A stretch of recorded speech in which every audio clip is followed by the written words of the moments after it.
انسان ایک تازہ سیب اٹھاتا ہے اور پہلا نوالا لیتا ہے۔ جیسے ہی چبایا ہوا سیب معدے تک پہنچتا ہے، شفاف دیواروں کے پیچھے اس کی حرکت نرمی سے نظر آتی ہے۔ اگلے منظر میں کیمرہ خوردبینی دنیا میں داخل ہوتا ہے، جہاں سیب میں موجود فائبر اور وٹامنز آہستہ آہستہ آنتوں کی باریک جھلیوں سے خون میں جذب ہوتے ہیں۔ یہ غذائی ذرات خون کی نالیوں میں سفر کرتے ہوئے جسم کے مختلف حصوں کو توانائی پہنچانا شروع کرتے ہیں۔ نہایت خوبصورت شاٹ میں دماغ کے نیورونز روشن ہوتے ہیں، جیسے سیب سے ملنے والی غذائیت ان میں نئی چمک بھر رہی ہو۔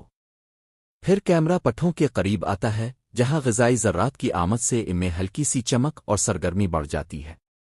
گٹ مائکرو بائیوم کی دنیا میں چھوٹے دوستانہ بیکٹیریا فائبر کو استعمال کرتے ہوئے صحت مند ماحول بناتے ہیں۔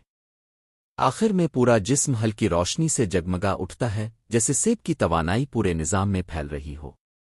کبھی کبھار ہلکی معدے کی جلن، معمولی الرجی، عارضی شوگر اسپاکا جیسے اثرات بھی ہو سکتے ہیں، مگر یہ شاذ و نادر اور عام طور پر ہلکے ہوتے ہیں۔